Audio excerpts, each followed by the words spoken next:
I love researching Eastern philosophies, particularly Taoism and Buddhism. I just feel that the principles are so applicable in our everyday life and in sustaining our mental and emotional and spiritual health.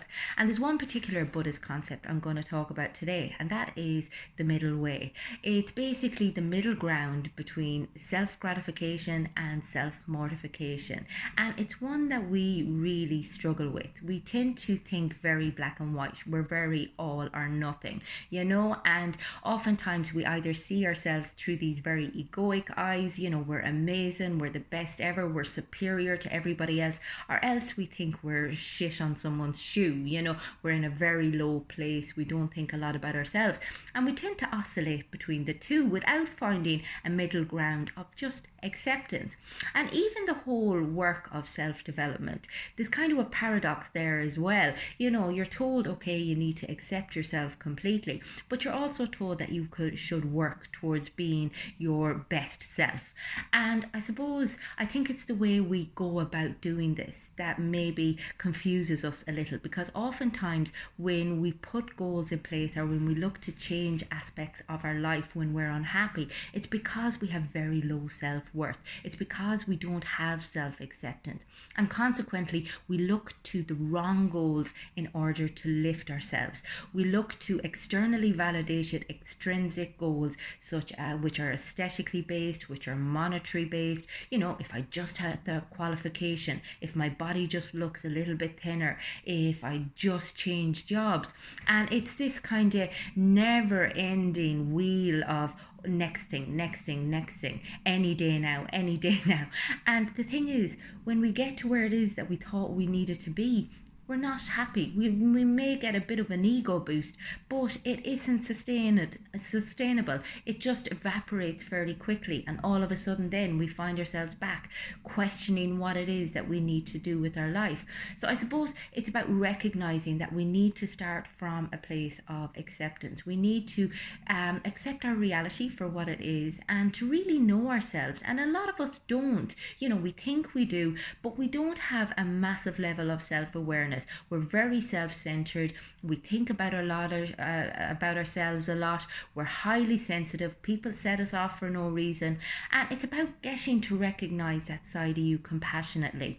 It's not we all have our sensitivities, but it's about understanding what causes them and also understanding the impact they have on your ability to connect and your ability to live a fulfilling life. Because if you're plowing energy into getting pissed off every day, and if you're plowing energy into feeling, berating yourself or feeling very low, then you don't have a hell of a lot of energy left to find your purpose, to find a more fulfilling life. So it's about being very conservative about what you do with your energy, what you do with your power, and then recognizing what it is that truly fulfills you. Oftentimes, as I said, we go down the wrong rabbit hole. It's about connecting the dots of our life. It's about recognizing the things that we have done in our past that have actually made us lose track of time, that we have enjoyed so much that our heart has just felt alive. Likewise, when it comes to the people that we spend our time with, who makes you feel energized, whereas who drains you, and being very scrupulous about who you spend time with.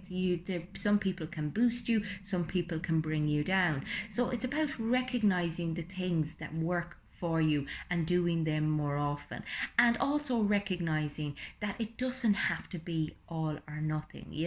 When it comes to doing something fulfilling, we tend to think that it has to be our actual job, otherwise it's not worth doing. We never think for 1 second, okay, even if I just get to do 15 minutes of this a day, if I thoroughly enjoy it, well, that's 15 minutes well spent, because the only way to write a book is to write one line. The only way to run a marathon is to put on a pair of trainers. Everyone has to start somewhere, and as I said, we tend to be like, I have to do it all or I don't do it at all. We have perfectionist standards, and we assume that if we fail once, that we've failed forever, and it's a very closed way of thinking. We need to be able to live in ambivalence. We need to be able to live in that middle ground.